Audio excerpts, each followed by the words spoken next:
Hey, you're listening to the Mr. Bill podcast. Hey, you're listening to the Mr. Bill podcast. Hey, you are listening to the Mr. Bill podcast. Hey, you're listening to the Mr. Bill podcast. Hey, you're listening to the Mr. Bill podcast. Hey, you're listening to the Mr. Bill podcast. Hey, you're listening to the Mr. Bill podcast. Hey, you're listening to the Mr. Bill podcast. Hey, you're listening to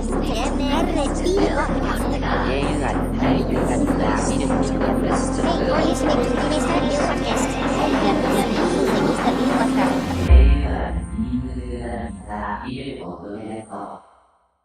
All right, welcome to the Mr. Bill podcast, episode number 7. I'm doing a bunch of shows. If you want to come and see me play all of my new music, I'm doing Atlanta on the 26th of October. I am doing Bangalore on the 8th or 9th of November, and Delhi, I think, on one of those days. I'm doing some India stuff. 1st of November, or maybe the 2nd of November, I'm doing Taipei, Taiwan. 3rd and 4th of November is your workshop in Taipei. There we go. And then I'm doing Melbourne, Australia on the 15th of November. I am doing Bohemian Beat Freaks on the 23rd of November, which is up near Brisbane in Australia. Sydney on the 30th of November. Then in December, I've got San Francisco on the 12th of December. 13th of December is Nevada City. 14th of December is Los Angeles. 18th of December is Denver, Colorado. 19th of December is Santa Fe, New Mexico. 20th of December is not a thing. 21st of December is Columbus, Ohio. 11th of January is Philadelphia. For all tickets and more information, go to mrbillstunes.com/tour. That is if I've added in all the dates to your website. There you go. Yeah. So, today I'm speaking with Anand Harsh, who is actually my manager.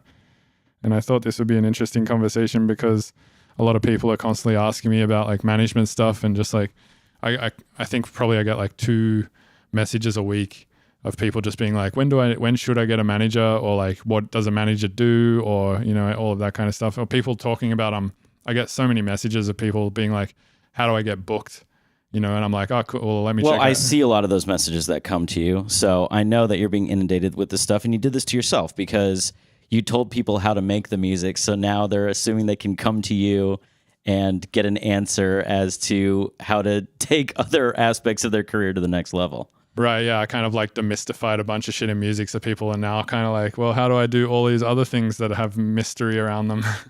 Yeah, you have to define some sort of like bright line area around your expertise and say, I can help you with this, I can't help you with this. Unless honestly, maybe it would make sense for you to do a tutorial. It's like, I'm going to walk away from Ableton for this tutorial. I'm going to tell you about booking a show, the steps to that, finding an agent, finding a manager. Maybe that would be an interesting twist to your tutorial series. Well, I think that's what this podcast can be, that makes sense. Yeah, I definitely think it's like just because I feel like the tutorials is like always good to just have those be like, related to how to do tricks in Ableton, like how to do specific little weird things that I've found, like little hacks and stuff. And then I think live streaming is just a good look into, me, how I am in the studio, like on an actual day-to-day basis. And then, the big premium content on my website is good for showing people, like breaking down my whole process in a larger detail. But I think the podcast is really good for everything else. It's good for like breaking down just like all the extra exterior thoughts that you might have in the music industry and talking to other artists about their experience, and then obviously talking to people like you, like managers and stuff like that.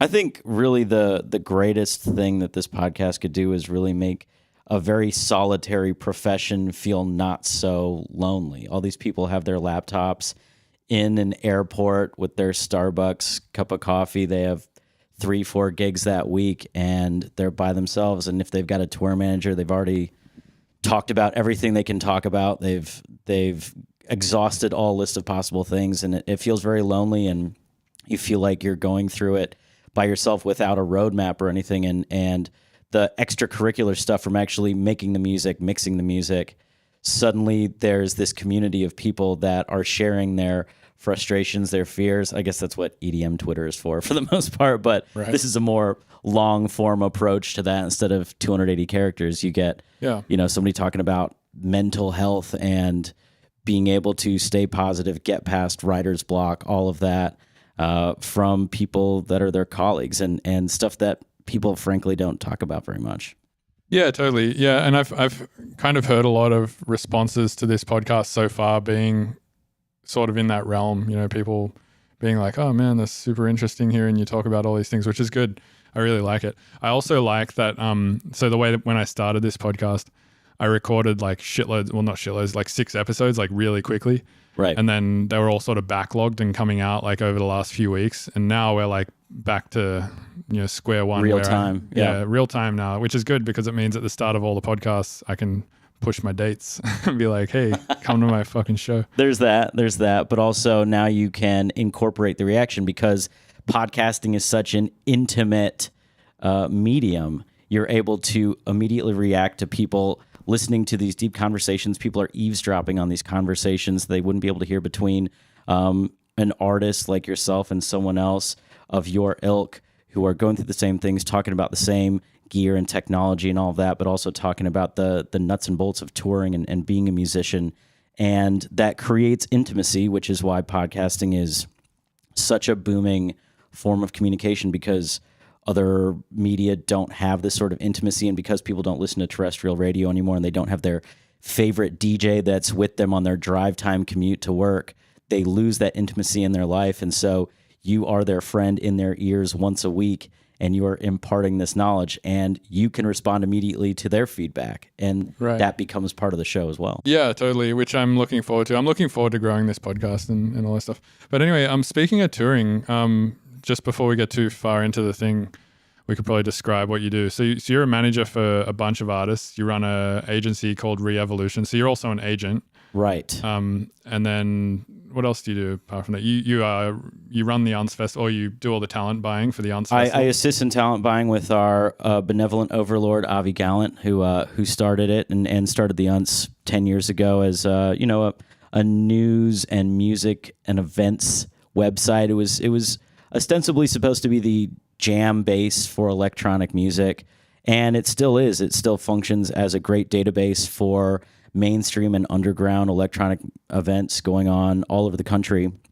And, you know, I was brought on, I studied journalism in undergrad and grad school, and that's how I got involved in that. So I came in ostensibly as a journalist, and so, you know, I was brought in as an intern, but nobody was answering my email, so I just called myself editor-in-chief of the Untz, and suddenly people started, responding to my emails, and then, you know, I was curating the news and all that, but just because of where my tastes are and where my preferences lie, we started focusing really heavily on underground bass music. At first we were writing about Tiesto tour dates and fucking Avicii this and other mainstream acts, but like that wasn't what was interesting to us. We focused a lot on the live tronica stuff because all the people at the Untz came from the jam band world. Like I knew nothing about electronic music before 10 years ago. I was like into Fish and String Cheese and metal, and like West African music was basically what I was addicted to, like right around 2008, 2009 when I got brought on at the Untz. So it was like, what did I learn coming into this? Like what was really hitting at the time was basically dubstep coming to America. And so that's where the focus of the Untz started shifting. And so we really like made ourselves a niche publication for very underground stuff. And so that is where my expertise is now. And, I'm an agent and a manager, but like in a very specific corner of the music industry. I suppose I should diversify, but what's the fun in that? Yeah, I think you've got to do what you find interesting, not what you necessarily find monetarily gainful or, socially gainful or whatever. I mean, like if you enjoy the stuff that you work with, I think that's more important than making a lot of money, right? Certainly. And right? I'm comfortable. I think it's a balance. Like I think, like you need to find something that's both something you enjoy and something everybody else enjoys and something you can make money from. And right. Like if you can balance those three things, that's like probably the ideal spot to be. Right. I mean, that's difficult because, yes, ostensibly I'm supposed to make money, but if I was representing some like bar band that was just super successful, or like a tribute band, which is a lot of what you see now, which is crazy. In like Live Nation and AEG rooms is a lot of tribute acts. Wow. Like what is it? Maybe I should do an Aphex Twin cover project. The legalities around it are so dicey and weird, but there's like there's Beatles tribute bands that play Red Rocks and shit, which is That's fucking weird. unbelievable. And like Pink Floyd type tribute acts that play Red Rocks. It boggles my mind. I mean, But, like, if they like maybe very, very close to the real deal though, then like potentially it could be cool to see that, I suppose. yeah, there might be a tribute act. I'm talking out my ass right now. I think it's called like 1964 or something. That's just like, this is the first like Ed Sullivan experience that American audiences would have with the Beatles. And so they're like representing that to a new generation of Beatles fans. And I don't actually know how that stuff works. Maybe they're kicking back money to the estates of the Beatles, or, you know, there has to be some sort of way of getting around this. And Isn't it there a must just thing, be paying them. Yeah, I didn't. Yeah, It's not parody. No, it's obviously money related. Yeah. But like, I think isn't there something where you like once a track is like 50 years old or something, it goes into some like licensing bin that's not Right. like I thought the number was 99 years old, which is why Happy Birthday like suddenly is becoming to public domain, and you can hear Happy Birthday in is that song only movies 100 now. years old? Yeah, Marion and Patty Hill, I want to say. Two like aristocratic spinsters. Again, I'm talking out my ass, but they own the Happy Birthday song. That's why in movies from the 80s and stuff, there would always have to be some workaround whenever there's a birthday scene with like a different song or something. But now that it's in the public domain, you can hear Happy Birthday in like movies and TV shows. Andrew Huang has this like video where he takes the Happy Birthday melody and then he takes every note from the Happy Birthday melody and like either shifts the notes like one by one up or down by like one octave. So instead of being like dun dun dun dun dun dun, it goes dun dun dun dun. Like all the notes are like way high or way low, but they are the same notes. They're just Yeah. like, you know, divisions or multiplications of two. What does it make you feel? You don't hear the melody anymore at all. It like completely goes away. Interesting. Yeah, it's got something to do with the distance between the notes that like makes your It's brain never feel- more than like a third, right? Yeah, Like a second but or a even third, the if it's- distance between the notes. Yeah, but even if like say note number 2 is like a C sharp or something, if you make it like instead of being a C sharp 1, a C sharp 2 or 3, and then the next note say it's supposed to be a C, and instead of making that a C, you make it like a C negative 1 or something, and you do that to every note in the melody, it becomes completely unrecognizable even though it's all the same notes in the same order. It's like your brain needs them to be close to like figure it out. I mean, there's got to be a reason why Twinkle Twinkle Little Star and all of these latch themselves onto our brains, because there's some sort of proximity in notes or some sort of like it doesn't challenge you too hard, especially as people's understanding of music was extremely primitive for tens of thousands of years. Like melody or any of that was very, very basic for the longest time. If you're talking about Gregorian chants or Tuvan throat singing or whatever, like there was very little variation, and now we're listening to all sorts of types of different music with different styles and rhythmic patterns, and like now we're introducing synthetic elements into it beyond the like acoustic. So our brains are suddenly absolutely shattered with all this like influx of information, which is probably why very simple melodies still like become huge chart topping hits. Like what is that Martin Garrix song, Animals? Animals, yeah. I think it was Yeti. He was telling me he thinks the reason that like 4/4 music, or you know multiples of 2, like, you know 1 2 1 2 or 1 2 3 4 1 2 3 4. The reason why that is so like nice sounding to us and feels like it comes around in a nice way rather than odd time signatures like 5 or 7 is because of walking. Yeah, absolutely. It makes sense. Yeah, I think it makes sense. And like I wonder if we all had 3 legs, if we'd all be into like triplet music or something like that. are there any animals with 3 legs? Not that I can think of off the top of my head. I guess we're like I wonder if you got a spider and ripped one of its legs off, if it would preference like Dream Theater 7/8 songs. it'd be really into Broken Social Scene. Yeah. That's so funny. Oh yeah, but what I was saying is if I had to represent a money grab tribute act, I think I would not want to work as hard. I would lose interest. It would feel like a job. And it doesn't now, because I'm helping my friends who make incredible music advance their careers. Right. So it feels like fulfilling for you to do? Look, I mean, how many people who are in the butt end of the music industry like myself, the business, no fun, not on stage with fucking cryo cannons, shooting confetti on people and like dancing around. How many people who are in my part of the music industry are failed musicians? Like, Sure. you know, we wanted to be up there. I got horrible stage fright every time I had a piano recital.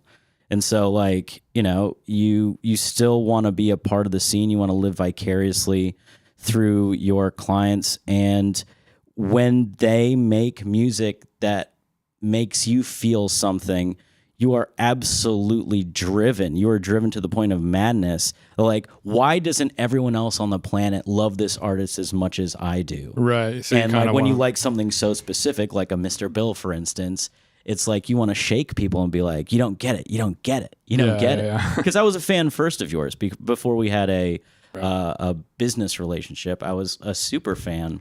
Yeah. And that's what made me like basically stalk you in the business world and try and, you know, form a business partnership with you, because I'm such a convert. I'm such a believer that I think it'd be easy. It's not like working. It's like as easy as turning on a light switch to get people to know who you are and love your music, because I do so much. Right.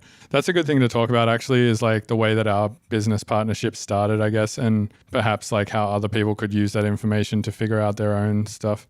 So I guess like from my perspective, I moved to America in 2014 when I was being managed by Josh Hernandez, who at the time was managing Savant. Mm-hmm. And he got me like my initial visa to live in America.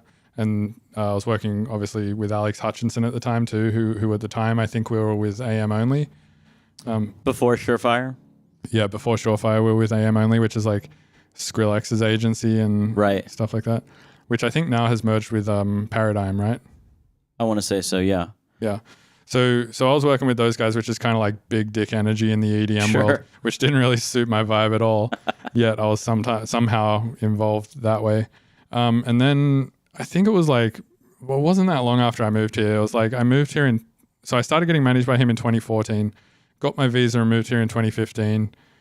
I think I was done with him he left me, actually. I didn't leave him as a manager. He was just like, oh, you're not doing so well. And because Savant was exploding at this point. I think Savant was exploding, so it was sort of all hands on deck for Savant.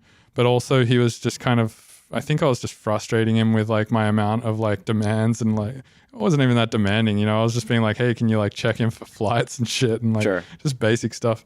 And he did a great job. I'd love to have him on this podcast at some point as well. Josh is a really interesting dude. Sure, yeah. But at some point he was just like, oh, maybe we should just like not do this. And I was like, all right, sure. And then for a while, it was my girlfriend at the time managing me, Samantha. She didn't do a great job. And I was kind of advancing a lot of my own shows for like a year. Yeah. And then I suppose like that's when, actually I think the first time we hung out was because you were doing your own podcast, the Untz podcast. The second sort of iteration of some sort of streaming thing. I come from media. I come from like radio. Right. And so I've always been obsessed with talking to people in this format, which like I'm obsessed with podcasts too. Yeah. And it's such an intimate like experience. And so I've been trying to do this. Like I tried my own podcast 10 fucking years ago now.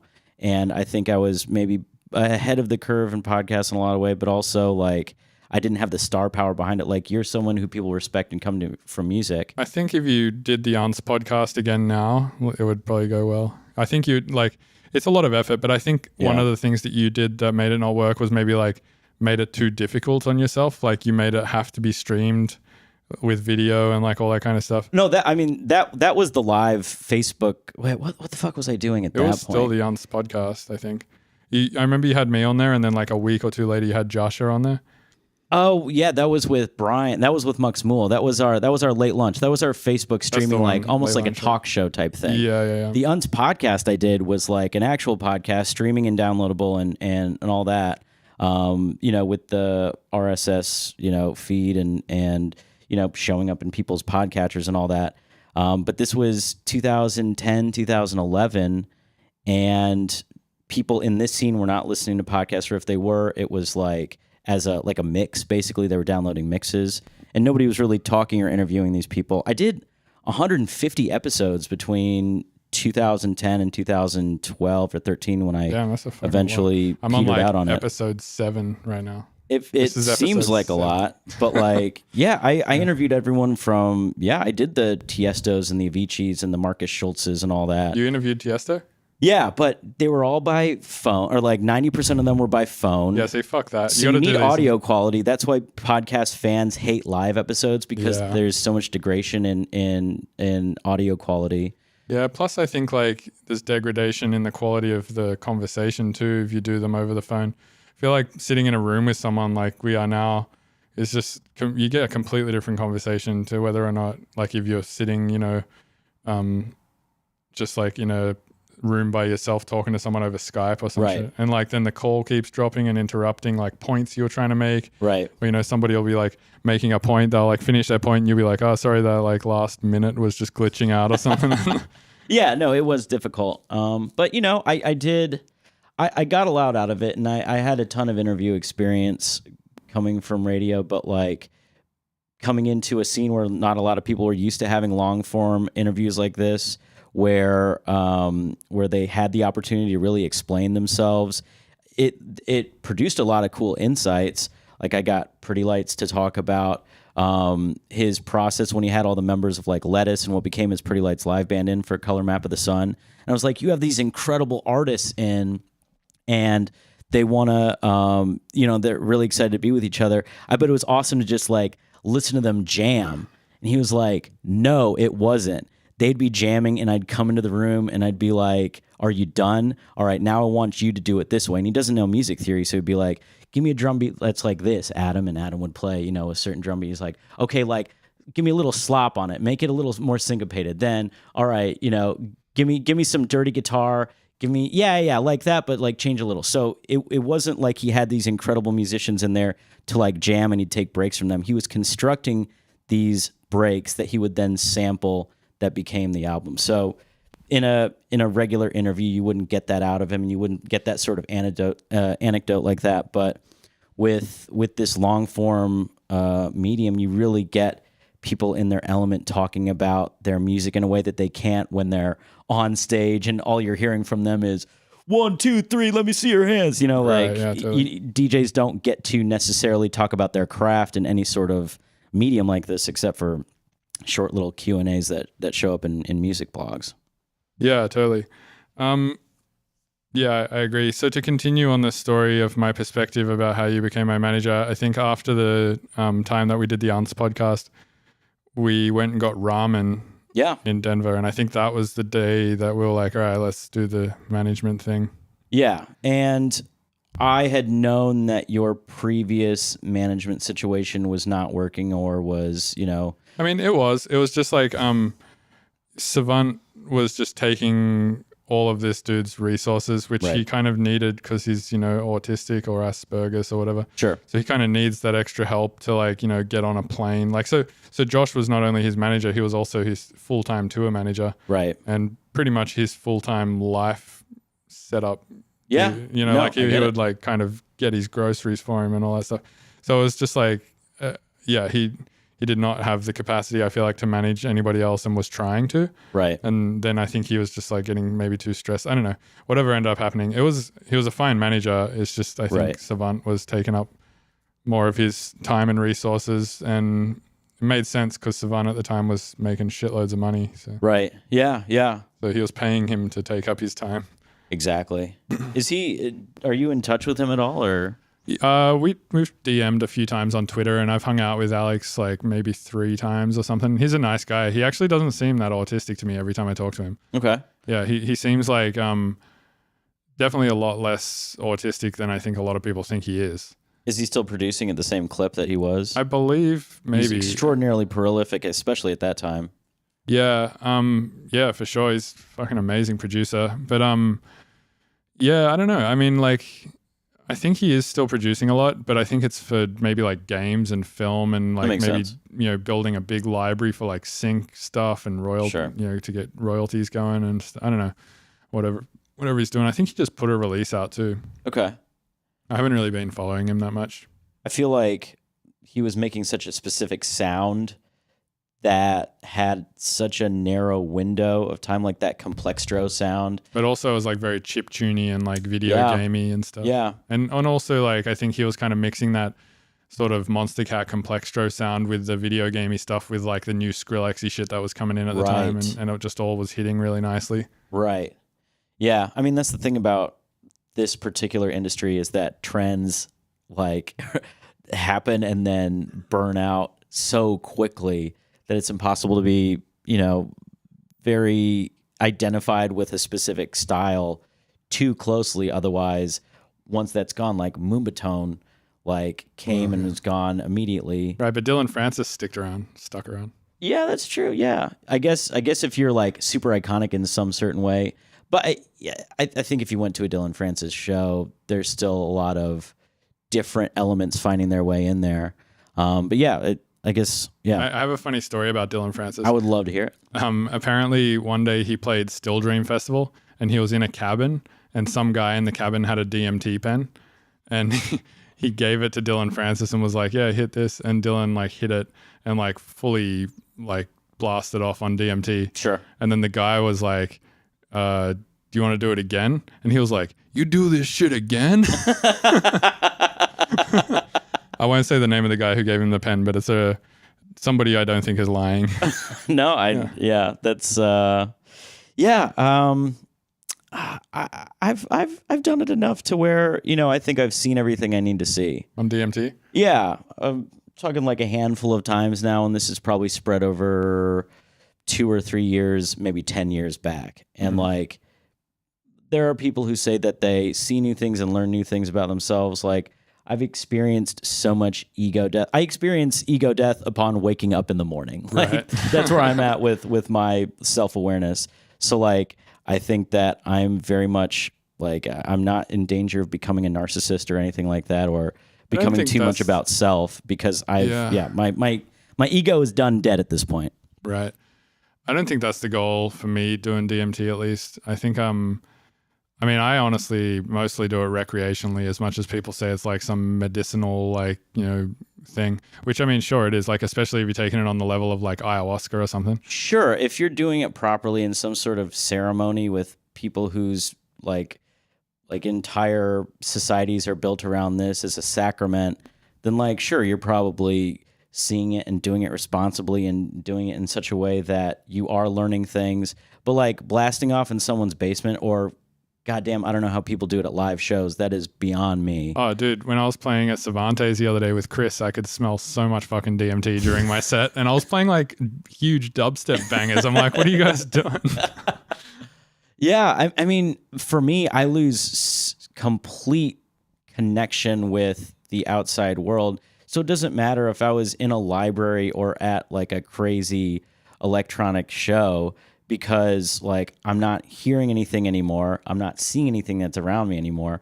I'm literally on another planet. Like, well, it depends how much you do. Like I feel like a lot of people think about DMT as like an all the way on or all the way off kind of thing.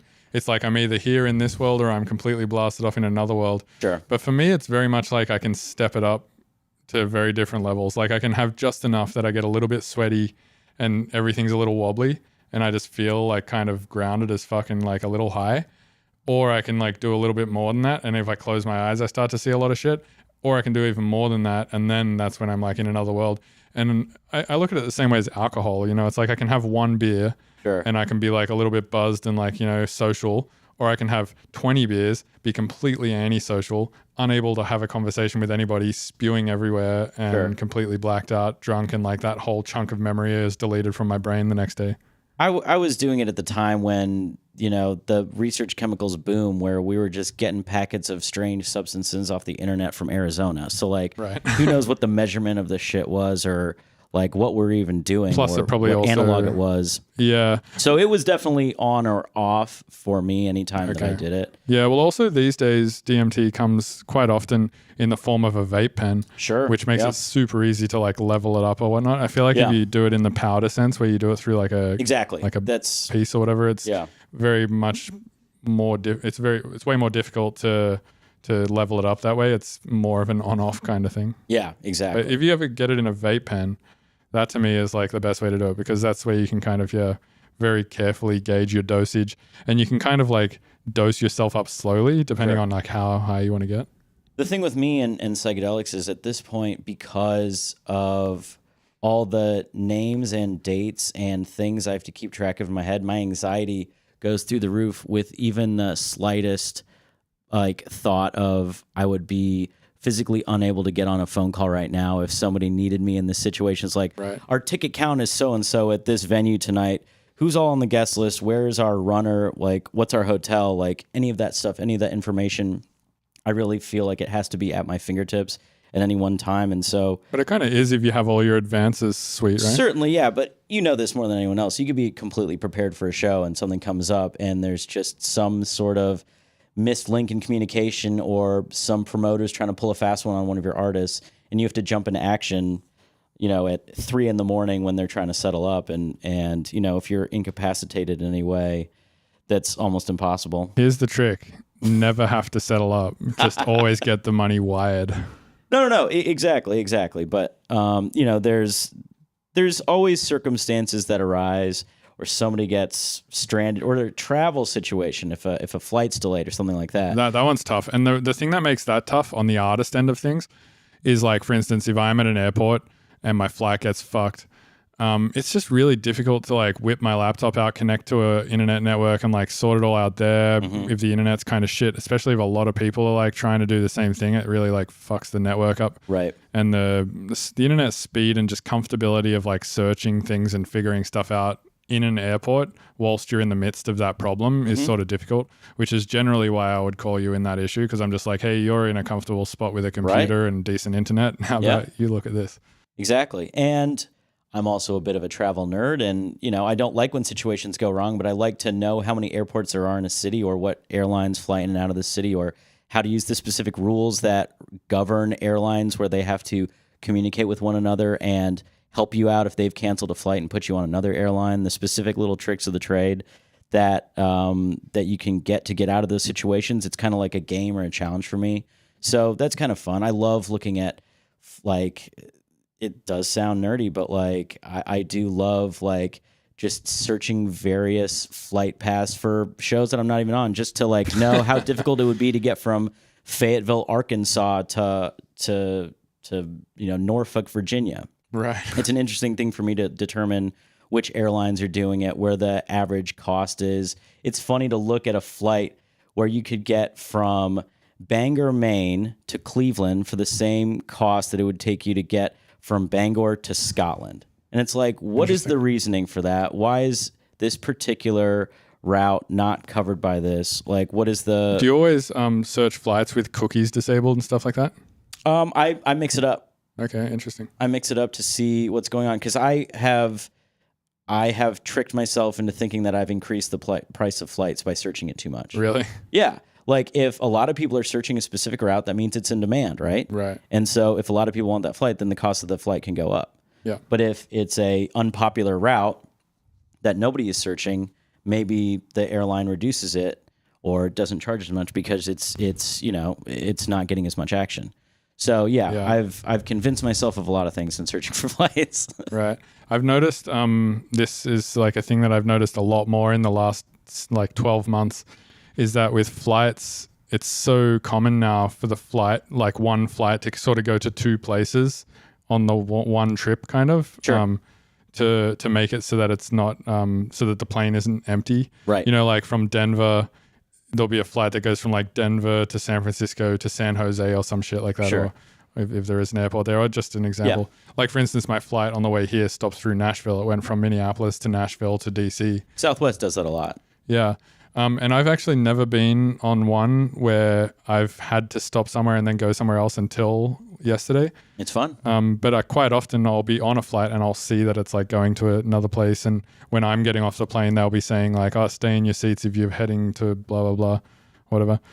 Yeah. Then you really get to see how little they clean the plane in between flights. Oh, yeah. Not a lot. Yeah. They literally just go through every aisle and just sort of like... Just make sure there's not like a used condom or like somebody is obviously thrown up somewhere. Yeah. Totally. Like it's very light cleaning. So people that walk around in bare feet on a flight, like God bless you, you've got some super resistance to germs or something. Because like, yeah, Planes are absolutely filthy. I love airports. I love flights. I like Wait, really? looking at You flights. like airports and I flights? love airports What? because everything you need is at your fingertips. If you've lost your headphones, there's a headphone vending machine. There's books. There's all the sorts of different kinds of shitty food that I could ever want because I sometimes in the mood for shitty food. But I hate the actual flying part of it. Just because of the dirtiness of the plane? There's that. There's also like I can't sleep on a flight. Yeah. I'm always getting sick. Me from, too, like, man. I flying get because sick, like, they're all just the time. tubes of disgustingness. Yeah. They're a tube of farts. Yep, exactly. Tube of farts, 35,000 feet in the air. Yeah. I also don't think the body should like go that high. Probably not. I mean, NASA's tested it out for a while, and I suppose if you're flying enough, maybe you're like losing your muscle mass or something because you're under less gravitational force. Maybe it's insignificant if you're still within the atmosphere, but Yeah. Tommy from Broken Note told me that he thinks every flight you go onto is the same as exposing yourself to like 20 x-rays worth of radiation. also there's security. There's that. Oh yeah, the millimeter wave scanner, which as far as Bill Burr is concerned, they're just like slowly cooking everybody. Good. That's fine. I'm fine if everyone's getting cooked if I don't get blown out of the sky. It's such a like bullshit system though. Like as far as I know, the TSA is like totally just security theater, right? Underfunded. I don't think I don't think it's underfunded, or maybe it is, but like I definitely think that there's not that much training going into it. It's definitely to make us feel safer. Yeah, exactly. There's like no actual like evidence that they've stopped any. How long ago attacks. do you think the shoe bomber was? Oh, it's like what recent, right? No, I think it couldn't be fewer than 10 years ago. Right. Couldn't be, and we're still taking off our shoes. Wait, at the but there was airport. oh right, yeah, but also there was that other bomber recently that flew from somewhere to like Brussels or something, right, and then blew something up. Or I can't remember, but I mean, those Samsung phones that were exploding are probably just as dangerous as that shoe bomb would have been. I feel like I watched something on YouTube of some guy who like wore some glasses that were made out of a specific type of metal. And then he like got on the plane and like shaved the edge of the glasses down, and it was like some material that he could have just made a bomb on a plane with. And he was like, I had just got through security with like all like, he's like, oh, they took my shampoo and stuff, but like I've still got all the stuff I need to make a bomb. Wow. Yeah, I mean, if you really got to take a plane out of the sky that bad, they're going to figure out a way to do it. And I think terrorists are probably content to not do that anymore. I mean, like it doesn't even incite that much terror.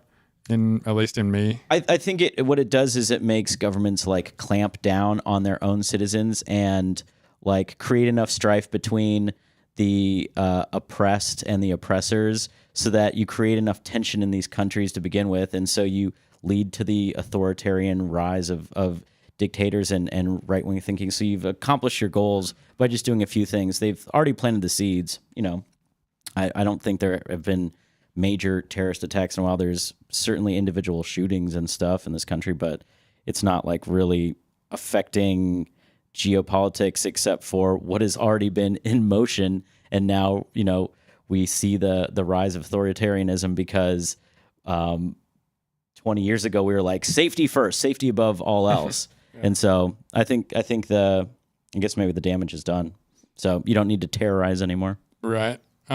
So you're a brown Indian man, and you live in Charlottesville, Virginia. You were there during the Nazi riots, right? Yeah, I was at a bluegrass festival with my in-laws. We were going there in the morning, and we were supposed to go, counter protest in the afternoon. But I everything started well before these things were scheduled to start, and so I was like on Twitter basically during this bluegrass festival, like waiting to leave and like go join everyone downtown. I was like, oh shit, they've already killed someone. I guess we're not going there. And yeah, that city was entirely shut down by it was under martial law by 5-6 o'clock that evening. And there were rows of like SWAT teams with guns and stuff just patrolling the city.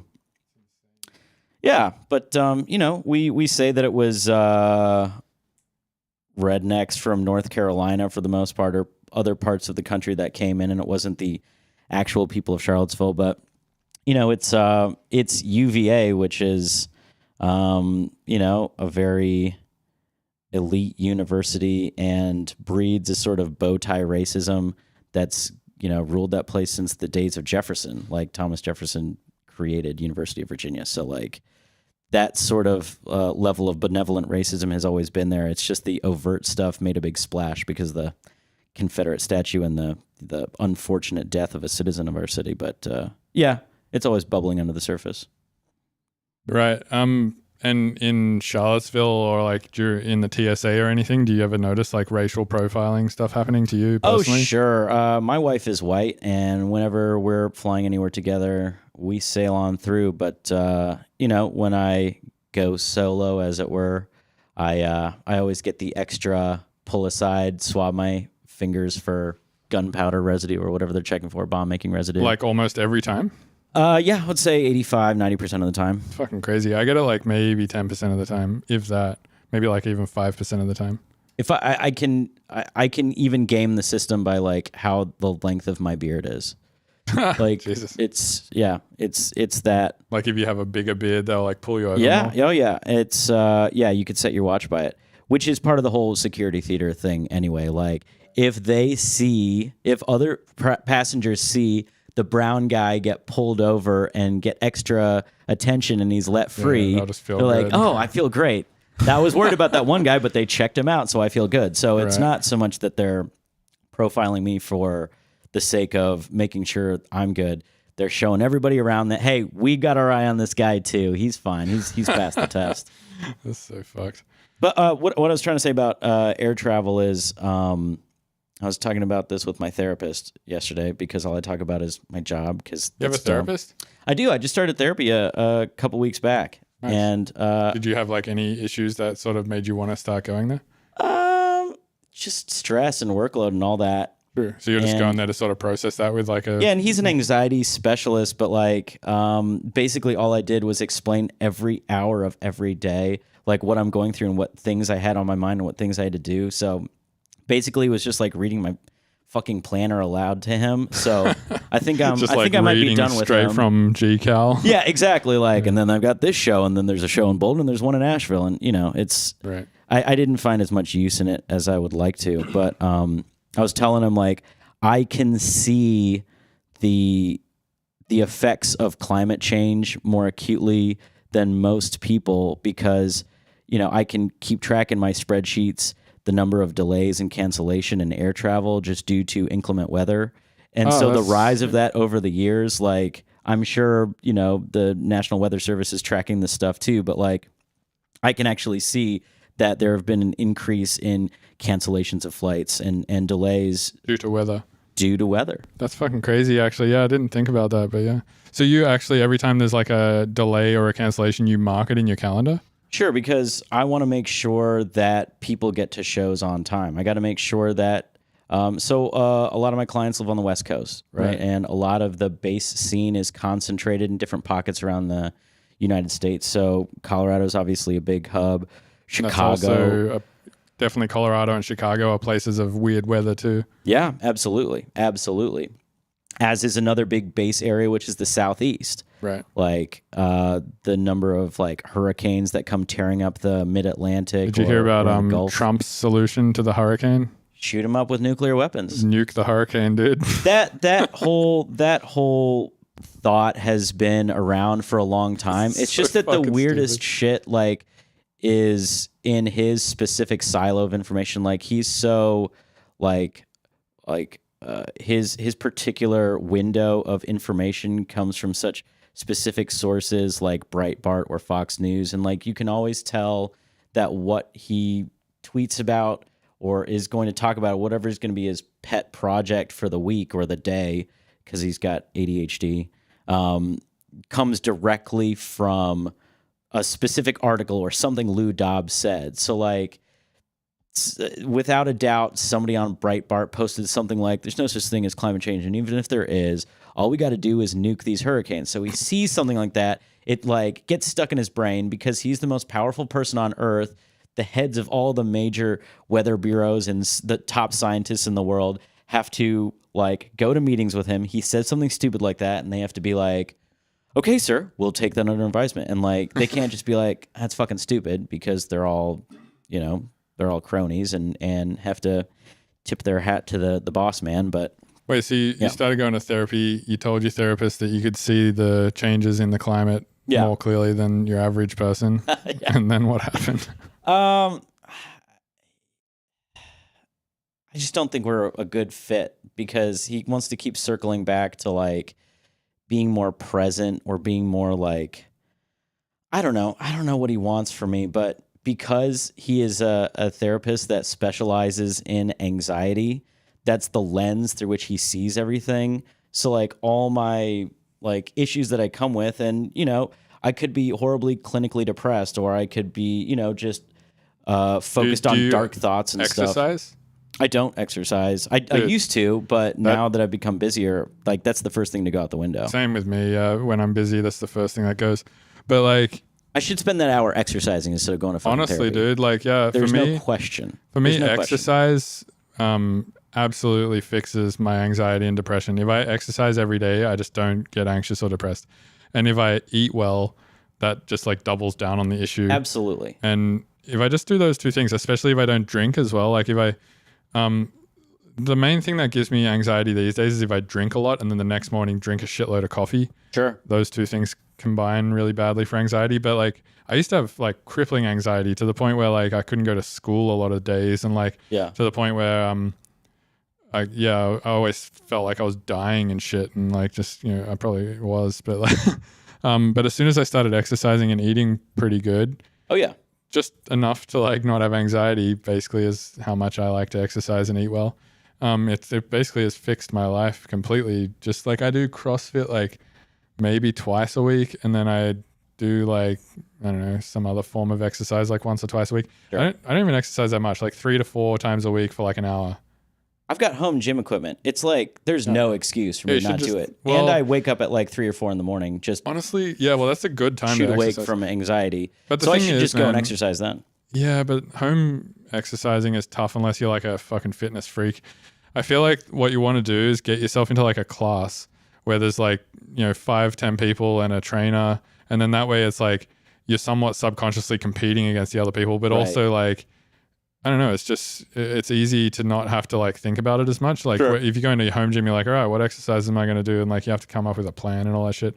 Whereas if you just go into a class, someone will just be like, hey, you run over there and then back, and now lift this thing this many times this way, and now run over there and back again, and now jump over there. Like, I have a problem with authority.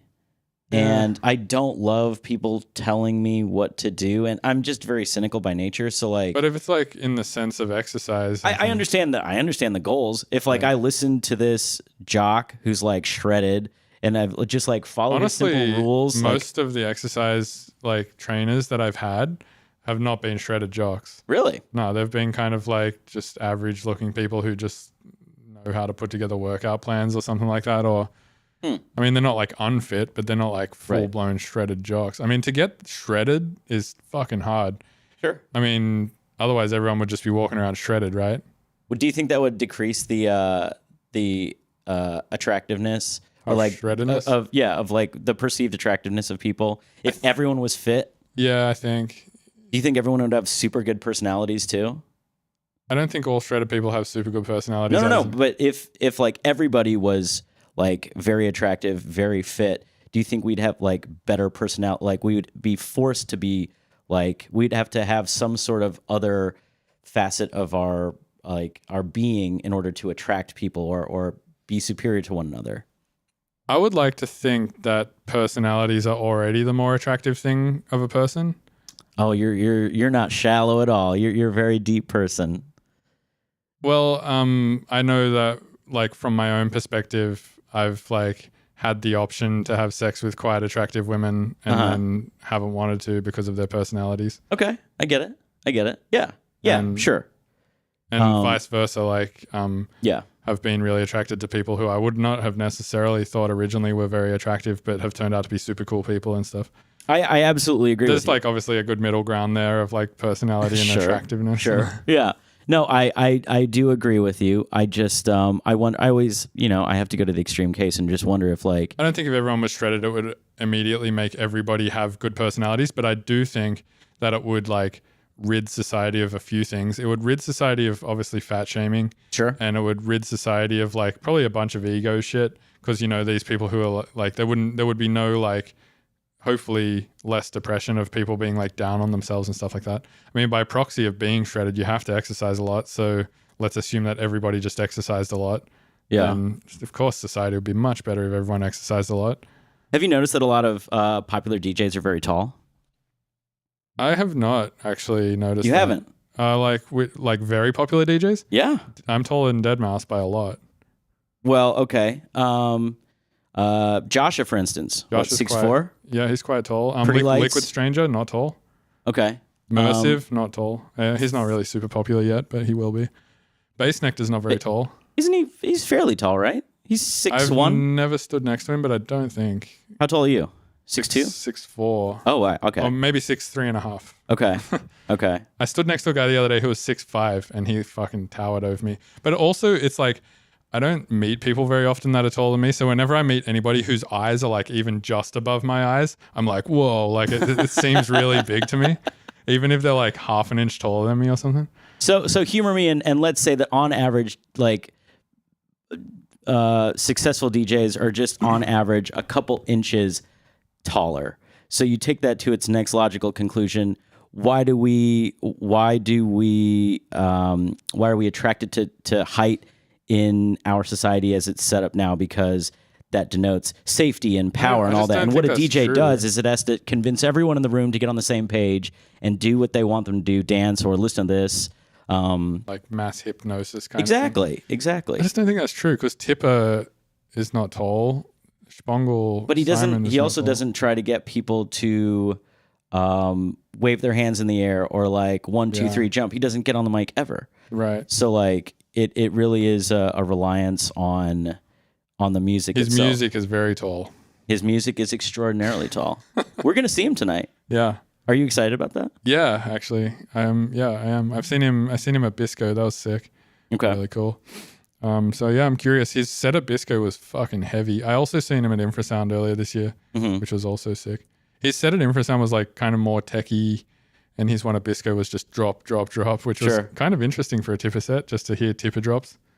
Well, I mean, you get that he knows set and setting too, and like, you know, he wants to deliver a certain sound to a certain audience. The master of set and The last time I saw him was Spongel Red Rocks, which was... Wait, you were there?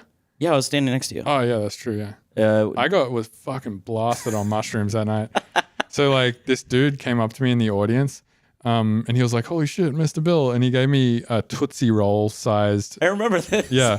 So the Tootsie Roll thing was like half an ounce of mushrooms condensed into this goo. Right. That was the size of a Tootsie Roll. You really wanted me to eat mushrooms that night. Yeah. And it would have been fun, but I would have been completely useless as a manager. I had desert dwellers there. I would have been completely useless. Yeah, so I just started pulling bits off this Tootsie Roll and rolling them into a ball and eating them. And yeah, by the time we like got out of Red Rocks, I was fucking blasted, man. You were very funny, and there was people recognize you everywhere because you are tall. Yeah. And like, yeah, I think there's some sort of cult leader, some sort of. There has to be some sort of correlation. I should talk to a sociologist. There's probably a sociologist who's into this type of music. If you're a sociologist, reach out to. Do you have a podcast email yet?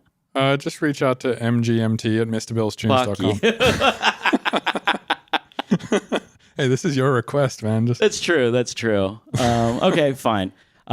Somebody do a peer-reviewed study on DJ height, popularity. Put those on some cross axes, and let's get some information on this. Yeah, that probably wouldn't be too hard to do. I mean, you could probably just pull from Wikipedia pages like heights, and then you could probably pull. Like, Tiesto's tall. Yeah, I think he's pretty tall. Armin van Buuren's short.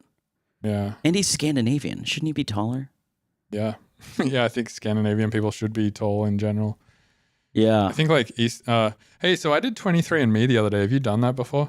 Oh, I don't want to give the police information should I choose to commit crimes later. Yeah, I told Squanto about this, and he was like, dude, they're going to fucking clone you and then torture your clone. Some real Jerry Bruckheimer shit. The island, yeah. I had that fucking thought when I was a child. I thought it was a genius. I was like, oh my God, I'm going to write a story about like a fucking place where they just keep your clones because you need to harvest them for organs later on.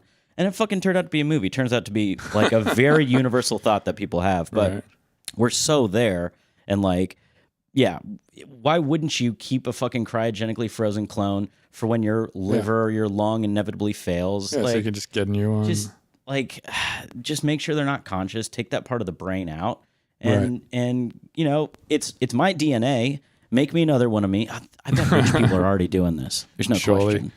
So yeah, I did 23andMe because I know that I have some Aboriginal blood in me. Really? Yeah, so I know that for a fact. Like the Australian government, like in my family tree, if you go like a few generations back, my mum's side is like fairly Aboriginal. Like a few generations back, like maybe 3 or 4, like great grandmother was probably like fully Aboriginal or something like that. Wow. Or great grandmother rather. Is it in Australia like it is here in the United States? Like people want to brag, like, oh yeah, I'm 1/8 Cherokee or whatever. Like, Yeah, but is it cool in Australia to be like, oh, I'm part Aborigine? No, but the government does give you free shit if you at all Aboriginal. Wow. Like if it's at all in your bloodline. So I get like healthcare there is already free, Right. But I also get free dental because I'm Aboriginal, and I also like What a cool kicker! Free I- dental. yeah. So you usually don't get dental for free in Australia unless you're Aboriginal. Wow. And then on top of that, like you can get like different sets of like payments from like Centrelink, which is basically like the social security system there. Yeah. And the payments for Aboriginal people are just like slightly higher. And then you can also study at like not like the big independent colleges. Like I went to SAE and I had to pay for that. Right. But like if I went to like a community type college like TAFE or something like that, or I think Sydney University I probably could have gone to, and that would have been covered by the government too. Wow. And I think I can still do that. I think that might still be an option for me if I want. But anyway, I did 23andMe and it turns out that I'm like 1.5% Melanesian, which is like basically Aboriginal. Okay. And here's the funnier thing is I'm like 1.9% Indian. So I'm more Indian than Aboriginal. You know what's crazy? You know, I mean, Mike Wallace, Osmetic, one half of Crunch with Tipper, looks very, very British. Yeah. Extraordinarily British. Yeah. And so when he told me that he has an Indian grandparent, I want to say, I was blown away. And I was like, I was probably 3 or 4 White Claws in at Celesta at this I point. have still never drank a White Claw. It's fucking delicious. Yeah. It's the best. And if you drink them properly, you don't get hungover. You don't get too drunk. You're How like, do you right, drink a White Claw properly? Well, you don't slam it. You don't shotgun it. You sip on it. You drink it like an adult, which is very hard for me because it goes down so smooth, and it's a good daytime drink. So it's a good way to start yelling at Mike Wallace in the middle of the day at a festival, demanding to see his birth certificate. But like the other day, he sent me like photos from the 40s of his like fully Indian family. Wow. And it is so fucking incredible because he looks extraordinarily white. Yeah. So it turns out I am extraordinarily white. But you have a little Indian in you. I have, about 3% not white. So What's the rest? English, Well- straight up? yeah, pretty much. So it's like all sorts of European stuff. So it's like 60% British, maybe like 7% French, 5% German, Okay. bunch of Irish and Scottish and Welsh and like, basically just a little bit of Spanish too. Like just basically all sorts of shit from like up All there. sorts of white Europeanism. Yeah, I'm basically Euro trash. You're the you distilled all the good parts from all those traditions. Right. You got into one. I real have naps cunty in the Australian. afternoon. I drink a shitload of beer. Yeah, but you don't, and you're not drinking now, which is No. fucking crazy to me. And like, Yeah. you know, I got into music management and stuff because, like I said, failed musician, but like being at home and knowing that you have to be in airports day after day and in other people's cars and like in green rooms for hours at a time, just waiting to go on. Sucks. Like, I cannot believe that you could do that sober a lot of the time. Yeah. So for me, It's like that's how I pass the time, is like eating and drinking. Totally. Yeah. No, me too. But like, for me, I think it's just like maybe 2 years ago, I came to this conclusion of like, if I don't control my drinking, I won't have a long career. Correct. And like, I won't be able, like, because I noticed I was still in the studio every day, but I was just in the studio like fucking around and I wasn't really Right. getting anything finished. I was like starting a lot of stuff and I was always like in Ableton, Yeah. but I just was working so inefficiently and so badly that I was like never really getting releases together. And then it was at the start of 2017 when I was like, all right, I'm going to like, or maybe it was the start of 2018. It was one of the... I think you decided you were going to do the first 3 months of 2018. Yeah, so it was 2018. Stone cold sober. Yeah. And that's what KJ does. He's like, he does the reset button every year. Right. To like kind of reset any alcoholism, gives himself a full 3 month sober break. Yeah. So I was like, all right, I'm going to do that. So at the start of 2018, did a 3 month break and then just bam, finished Apophenia. And I was like, oh, sweet, being sober is cool. You can like actually finish music really easily when your like head is all straight and shit. So you get foggy. You already said that you suffer anxiety, but like your hangovers manifest themselves as anxiety, right? Or maybe am I just projecting here? Because that's where my anxiety comes from. Yeah, is like straight up from hangovers. Yeah, I get a lot of... I can't even like open email or like... Yeah, totally. Absolutely. I get that. Like a lot of anxiety from hangovers. And yeah, I find it really hard to get productive. And then, you know, maybe by 4 p.m. in the afternoon, that's kind of like dissipated and I'll start to get productive. And then like 2 hours later, I'll get drunk again. And then the whole thing happens again. So it's like I get like when I'm drinking, like a 2 hour window of the day where I'm actually able to do anything. Yeah. And with not drinking, I'm just always on. And I also noticed while I was drinking a lot, and for people who are listening, drinking a lot, I was drinking every day, basically. Yeah. And when I tell people how much I was drinking every day, the reactions are like varied. Some people are like, oh, that's not that much. And then other people are like, that's insane. Basically, tell me, shock me. I think I already know the answer, but it's like a 6-pack of IPAs a day, basically. And that's a lot of... But they were like 8%. Yeah. So like pretty slapping beers. And I would... Over the course of... Like a session, like, you know, 5-6 hours. Okay. So, but I mean, you know, it's still a lot of beer to drink, like 6 a day. Yeah, and it's not taking the edge off your production technique or even just like your physical ability to like be very precise with your mouse clicks. No, I can work through it for sure, but I don't work very efficiently. Yeah. I work like what I could get done in 5 or 6 hours drinking that much, I could get done in like an hour if I just wasn't drinking. Sure. So, yeah, so I just wasn't getting a lot done. And I basically just came to the realization if I don't like somehow figure something out, then it's just going to be like a shitty career. Yeah. And so I was like, all right, what I'll do is I'll do the 3 months at the start of the year. Then I'll do like dry July and then sober October and just give myself like these break periods. This year I kind of fucked it up. I did all of January dry and then I broke my toe. And usually when I'm like not drinking, I like to also be exercising. And because I broke my toe, I was like, oh, what's the point? And then just like started drinking when I was in Spain teaching. Right. But then I did do sober September, which I don't usually do. And now I'm doing sober October. So I'm sort of like making up the time. Yeah. I probably won't drink much for the rest of the year. Maybe I will in Australia. I don't know. Do you think that would help with your general mental attitude to you as well as, you know, as it gets cold and as it gets a little, you know, there's less, I guess you live in Colorado, so you get a lot of sun anyway. Yeah, Colorado's great. So you're not going to get, you know, naturally depressed from the winter, and you have to combat that by being sober. You'd be fine if you were drinking through the winter. Yeah, totally. Which is what a lot of people do, like hunker down, drink a lot. Well, in Colorado, I feel like a lot of people go and get into that whole ski lifestyle. Sure, and they just start fucking pounding beers at 10 a.m. and skiing all day. Yeah, but that's being so active that it's like almost like leapfrogging the drinking. If you're that active and like you have to be up at fucking 3 a.m. to get out to the mountains anyway. Right. So like you're already on some sort of schedule that's like very active. Like the drinking is sort of the least of your worries at that point. Yeah.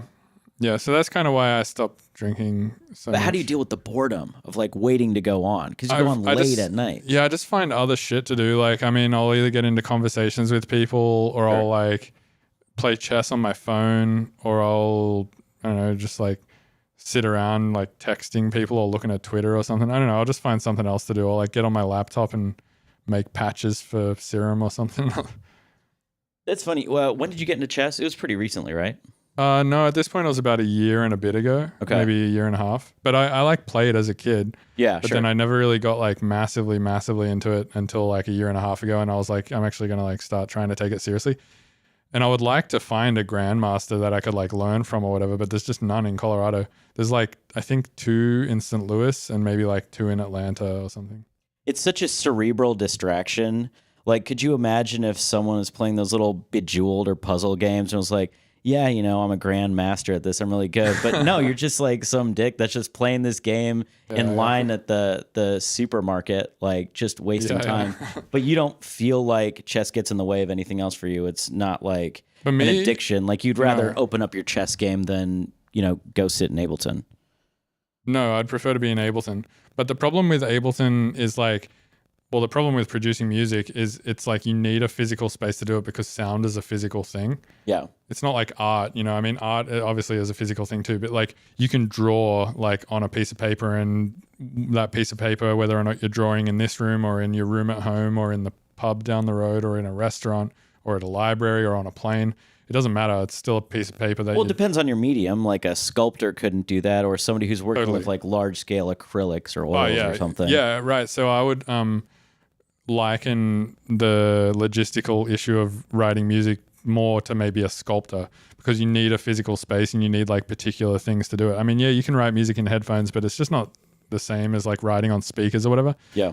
But yeah, if I could be in a green room writing music, that'd be like the move to combat boredom for sure. Right. But it's just difficult just because of like, you know, you need a quiet area where you can produce sound. Right. And green rooms are notoriously overrun with Bass bass and vibrations and cokeheads. and cokeheads and random people scurrying around and getting this and that. Dude, I've not done coke in years, and I fucking cannot stand people on cocaine, It's a lot. It's a lot. especially multiple people in the green room on coke. It's like, it's so intense. I'm just like, all right. Intensely banal conversations. Yeah, I'm like, dude, you've told me the same story like 4 or 5 times at this point. Can you please, like, I just don't care. Yeah. I just like can't fucking stand people who just constantly repeat stories to you. Sure. Or like they're way too verbose with the story, like getting into every little like nook and cranny detail about like some dumb thing you don't even care about in the I first think I have place. the tendency to do that. Where like the punchline is they just like did this thing and it was cool or something. Yeah. I need to get better about tightening up my stories. We were talking about how comedians are able to really carry you along every step of the way and deliver the like nut of the fact. The reason why though is because they really engineer those stories, you know, like if you go and see a comedian, especially if they're like at the theater level, Sure. because the way that comedians work, from what my understanding of listening to enough of them on podcasts, is they will do like they'll do like clubs, you know, like small clubs, like in Denver, it's Comedy Works. Right. They'll do the whole club circuit, test all their stories over the period of that, figure out what's hitting and what's not, and then engineer them more, like, you know, pull bits out, add other bits in, like fuck with them a bunch. Right. Or for a talk show, if somebody's going to be on Conan or somebody's going to be on Corden or something, they will run their set in clubs around and just run it until it's tight, like well-oiled They'll do that. They'll do all the clubs, and then they'll do all the theaters. And then once they're like, okay, this is like a theater level set, then they'll record a special. Right. And then they'll like burn that material, build a new set, and then do all the clubs again. Right. That's what I understand the comedian circuit is like. But that's for a story that's built into a bit. Even if you're talking off the cuff about something that's not material, they still know how to deliver that story in that way that gives enough detail, gives enough setup, Well, they're without professional. losing people along the way. Yeah, they're professional talkers, so it's like, I think they're just good at that stuff. But I still think you could probably find yourself a pretty annoying comedian on coke. Oh yeah, I've met plenty of those too. I also meet like people who completely shut down. Like it's just an inner monologue. Like If they're on coke? oh yeah. There's some people who get quiet on it, certainly. But yeah, that is the problem with green rooms. The boredom and then the excessive exuberance by people who find themselves in the green room, and this is like their one night to party, and they're hanging out with their friends who's in their town, and they don't realize that the artist just got off a 3-day run or about to do another 4-day run, came straight from the airport, going straight to the hotel, going straight to another flight, whatever, and don't realize like this is your workspace. This is your this is supposed to be your quiet zone. The perception of green rooms, which has been completely blown out of proportion by behind the music specials on the 80s, like has completely destroyed what is supposed to be a sacred space for artists. Yeah, that has been one of the good things about touring with Anderson, is they're pretty particular about like keeping the green room clear of like everyone pretty much. Great. Yeah, it's literally just like usually me, Anderson, Kyle Supertask, and Austin, the TM. Who's amazing. He's Austin great. Yeah. is so good at what he does. Yeah, he is. I couldn't even convince him to go bowling with me before the Closey Desert Dwellers after party at Spangle, even though we had enough time and he was all set up. He's very driven. but I would have swamped him in 10 frames in about 23 minutes. What's your bowling average? I am lucky if I break 100, but I'm super streaky. Like I'll get 3 or 4 strikes in a row and then just start throwing gutters just because like my technique has to be perfectly down. And like once I'm on, I'm on. When I'm off, I'm off. Same with darts and stuff. That I was bowling competitively on like a state and almost national level in Australia when I was like 10? Get the fuck out of here. Yeah, my average when I was like 12 was about like 180. Holy shit. Like between like 160 and 180 it would fluctuate. Oh my God, that's incredible. Yeah, I went bowling with Jan the other day in Santa Cruz. Yeah. And I think one game I got like 110 and the other game I got like 150, but I hadn't bowled in like years. We should definitely go bowling. Yeah, I would love to. Yeah, let's do it. It's so much fun, and it's so like meditative. I should have spent my fucking therapy money in that hour on bowling because, I mean, I can't bowl. Like, I can't bowl and not drink. But like, it's so meditative. You're doing this. Like it's a repetitive motion. I mean, I guess other people have to drink to find bowling interesting. I don't think I've done it sober in 20 years. I love bowling sober. I imagine I'd be great at it, probably better at it. Yeah, totally. Do you still have your own bowling shoes? No, I used to have my own shoes and I used to have a ball with a skull in it. Oh, that's so fucking sick. That's so fucking sick. What is your size ball? Or maybe it's different from Australia. I mean, usually when you get a custom ball made, they just go and like measure your hand basically and then they like drill the holes for you. But don't you determine the weight of it? Oh yeah, the weight was 15 pounds. 15. I think I'm a 13. Okay. Which is probably unlucky. But that was when I was 12. Oh, sure. So like it'd probably still be probably. What's 15. The advantage of a heavier ball? Just the more strike on the pin to make the chaos more? I actually don't think I don't know if a heavier ball is like better because I mean there's female bowlers who use like 8-pound balls and bowl 300s and shit. Sure. Which is like all strikes. So it's like maybe it's the movement arm, the lever motion. It's something you have to create the right centrifugal force. Would that be using your centrifugal is spinning force, I think. So centripetal would be using your shoulder as a focal point and your arm as the lever. Pivotal force, isn't it? Pivotal force, okay. Like your shoulder would be the pivot point. So there would have to be some sort of relationship between the weight of the ball and the length and strength of your arm in order to get the perfect. I just think it's what you're comfortable with. Like, well, sure. I mean, people aren't out there doing math. They're like, you're better off bowling with a ball. I think that is a comfortable weight for you than bowling with something that's heavier because you think it's going to hit the pins harder or something. Or lighter because you think you can throw it faster. Right, exactly, yeah. You're better off going with something that you just feel like is part of your hand and you're comfortable with. What's your style? Do you put English on it or? I don't spin or anything, no. Okay. I'm pretty like straight down the middle. Yeah, well, I think I usually stand like slightly to the right and then I just sort of go in on an angle and try and hit between the top 2 pins basically. I'm left-handed, so I think I start, let me try and figure this out. I think I start. Anand is standing up right now showing me his bowling techniques. I guess I start, a little off center. I think I do, kind of come in an angle. And then you kind of come in this way? Yeah, which I think is why when I'm off, I'm guttering on the opposite side of my arm. Yeah, I'm over. Sense. A lot of people do that.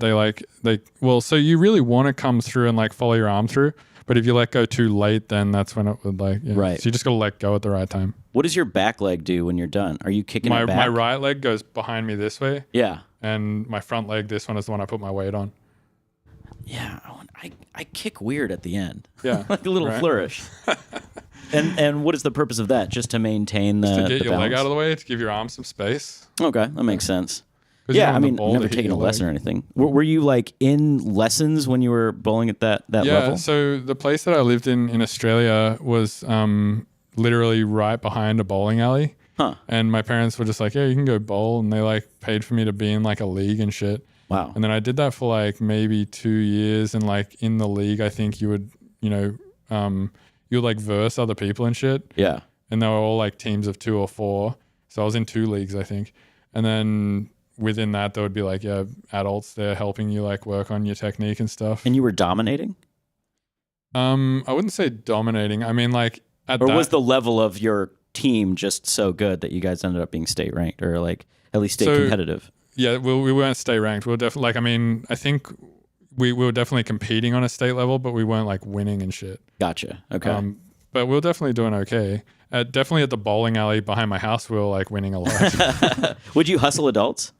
No. Okay. I mean, I probably could have though. Like I was better than my mum and dad at the time, and they were also in a league. Okay. I didn't know yeah. bowling was popular in Australia. It is. There's like a lady there who at the time, I don't know if she's still popular, but a lady there called Cara Honeychurch was like insane That at the time. is such an insanely Australian name. Yeah, right. And then there's this other guy, I can't remember what his name is, but like one of the other best bowlers in the world, I think he might even still be, is Australian too. That is fascinating. Yeah. That is fascinating. Were you super tall at this point?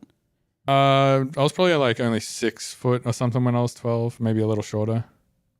Does having a lower center of gravity give you an advantage in bowling?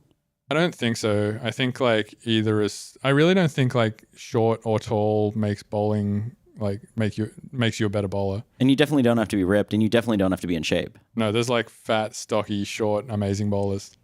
It really is about a repetitive motion, just like curling. Yeah, exactly. It really is like down to the technique, and the technique isn't about endurance or stamina or training. It really is like muscle memory and like having it's that like precision. It's all technique, yeah. You definitely don't have to be super fit. Like same with like billiards and like darts and shit. Sure. Yeah. They all like kind of come under that like lazy guys sport.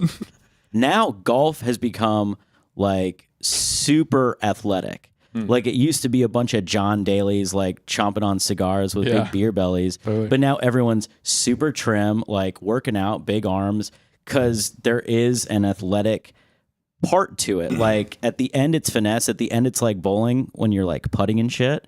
But in the beginning, like if you're able to drive the ball a billion yards, like then you have an advantage. So you probably want to be like strong, right? Like pretty able to hit the ball like fairly hard. Right. But like bowling is you're not physically knocking the pins down. You are using some sort of like some application of physics. I think it's just you have to be able to do the same motion over and over again. Because if you can do it once, you can do it. What is it? What is a full? If you get 13 strikes in a row, would be 300. I think because you would have to have the perfect motion down 13 times 12, in a row. 12 because you would like there's 9 frames and then the last frame, the 10th frame, is 3 strikes. Right. So you have to 12. be able to do one thing perfectly 12 times in order to be at the top of your. That's to play game. A perfect game. Yeah. But professionals don't have a 300 average. I know, and that's crazy. Like what a small. Do you see what I'm saying? Like it's such a small window of perfection. Like it seems like such a small step to be able to like do one thing. Just 12 times. Which like a 6-year-old child, their first time bowling could accidentally like throw a strike. So like it's something that people can do on accident or somewhat purposefully. But the best of the best are able to do it 12 times in a row, and that is the absolute like. That's perfection. And how often do professional bowlers bowl 300s? I would say like maybe 1 in 30 games or something. Wow. Have you ever seen someone bowl a 300? No. Have you? Yeah. Holy shit. My friend at the time, who was also 12, bowled a 300. Oh my God. Yeah. That was the entire like place like watching him? Yeah, everyone was like pretty stoked. His mum was also a professional bowler. Wow. And then he, I think, went on to be maybe professional. I'm not actually sure what he ended up doing. I haven't talked to him in years. Oh, that is so wild. Like, did he want the attention as he was like? I don't think so. No, because like we were talking about Doc Ellis and his no hitter earlier. Like baseball is so full of superstition. If someone's on their way to a no hitter, like it's kind of obvious by the 5th or 6th inning. Like, oh my God, he's actually got a chance to do this. Right. And so you never want to mention it. You never want to mention it. But like just in case you like throw them off mentally or something. Yeah, it's very superstitious, but like also you have to get away. You got to get out of your own head because pitching is very much like bowling. It's all very mental. Yeah. But like I don't know what it's like in bowling if somebody's about to achieve a 300. I think it's more just the bowler themselves not getting in their own head about it. Because it's like if you're at fucking 11 strikes and then it's like, oh fuck, I gotta get one more strike or I'm not gonna get 300. Like that's got to be the hardest strike to get, right? Yeah, I mean. Or is the first strike the hardest strike to get? Like maybe the first one's definitely not the hardest to get, or maybe like the 4th or 5th. The first one is like a no pressure strike. Okay, but you also do want to open a game with a strike, like that's sure. But like the 4th or the 5th has got to be the hardest because you're like, I'm kind of doing this, but after like the 7th or the 8th, you're like, I am going to do this. I can accomplish this. I don't think I would do that. I think after the 7th or the 8th, I'd be like, the chance that I'll fuck it up just gets bigger and bigger.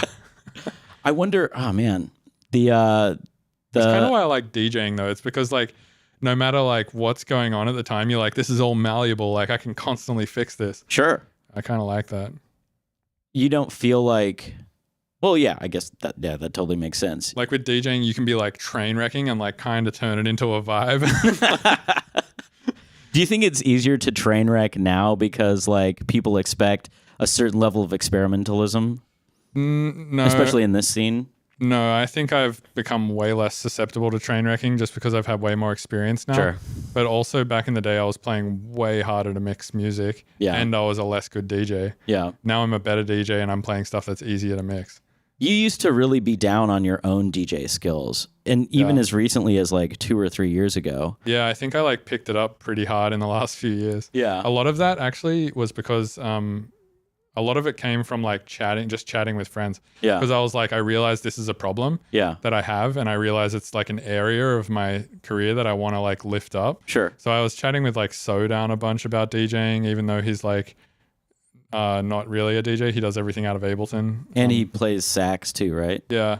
I mean, he is a DJ, but like, he's not. There's a lot more things going on. Yeah. Yeah, he does other shit too. I talked to Skylar, Jade Cicada, a shitload about DJing. I talked to Squanto a ton. Yeah. Just like a bunch of friends who are like, especially someone like Squanto who does like octo chops and shit. Right. He's like a great dude to talk to about sets, and just people who were like really crushing it on the set side of things. I just started asking a lot of questions. And then I think from that, it like gave me instilled more confidence in like me to be able to put together sets well. And then I just started like messing around with it more on my own accord. And then I think now I've sort of like got it in a spot where I feel really comfortable with it. For Squanto, because the chops have become such a part of like the allure, is that like just like a shit ton of guitar solos during a set? Like, does that break up the flow of the dance? Like, that's not exactly my scene, so I don't know like if people are like, if people consider it like a dance music scene and like people are getting into the set, or like it's not the entire set long, obviously, but like are those like guitar solos, or they come at natural peaks, or is it like something that's like watching Yngwie Malmsteen or something where it's just like technical stuff the entire time and not like peaks and valleys with these great solos that come and go with it? Like, you mean is the part where he's chopping a bunch of stuff like considered a guitar solo? Right. Maybe, yeah. I think, or is that what's happening the entire fucking time? I think he's doing it almost the entire time. Jesus. Okay. Yeah, but the thing is the way he does it, he's not really like specifically triggering a lot of stuff. So he like, I think mostly has all the tracks running in Ableton. Right. Running onto multiple channels on the mixer. Right. And he's really just turning faders up and down. Right. But the hard part of that and the impressive part of that is the amount of work that has to go in for him to like make that set. Right. Like, to find 8 songs that work have, together for 60 minutes. But in that certain style of music, aren't the drops pretty like mapped out over 8 bars, 16 bars, whatever? Yeah, I would say that like that's probably the best style of music that would lend itself to that kind of thing. Right. You couldn't do that in glitch But if you say that to a rhythm person, they do not agree. They think that it's like some crazy godlike skill to be able to find 2 rhythm tracks that work together. Yeah. I mean, he's done a good job of like marketing it to people as like this is something crazy and new, and people are like, this was something that was very surprising to me. That like there's a whole subculture of people who like identify when somebody steals your double or steals like your like matching these 2 drops in a song. Like that's like sacrilege in that realm to like steal someone's mixing 2 songs into each other. Honestly, yeah, stealing a double is probably not cool. Yeah, I don't think I would do that. Like if I actually quite often I'll like tell Dirt Monkey my doubles because a lot of them involve his songs, and I'm like, hey, here's a double, feel free to use it if you want. Sure. But like, I think if I did a double with one of his songs and then he chose to take it like without me saying he could or something, I still probably wouldn't give a shit. Right. But I would never do that to like say if he found a double between one of my songs and something else, I probably wouldn't then take that to my set or something. Right. Because yeah, part of it is like finding a fresh double or a fresh triple or now people are like quite often doing quads now as well. Where Octo Chop. Yeah. That shit is wild. Yeah. So really what a double is, we talked about this in the Dirt Monkey podcast. It's where you just find like 2 or 3 tracks that work together. And then on the mixer, you like EQ all the lows and highs pretty much out of 2 of them. And then kind of have the meat going from one of them. And then the ones that you would have like just the mids or the highs coming out of would be some like sort of nostalgic track like Sweet Shop by Dr. P or some shit. Yeah. And the one that you would have like all the full frequencies going for would be like a modern track, like, you know, some recent Ula style banger or something. Yeah. And then you would sort of just run them all over the top of each other. So it still sounds like Sweet Shop by Dr. P, Right. but it's just way more hard hitting and heavy. And then, so it's kind of like on the fly sort of mashups, remix type deals. And it is pretty cool. And when It's you do very it, cool, yeah. when you do it live, it sounds like really intense. Yeah. My issue with them is it's really difficult to get out of them. So like once you start doing them, it's hard to like not keep doing them. Right. Because you'd have to just do a hard cut or like just throw it like, yeah. It's really hard to go back to just playing one track on its own once you've been layering 2 for like 10 minutes straight. And Squanto's just doing that the entire time. I think the entire time. Yeah. Wow. Yeah.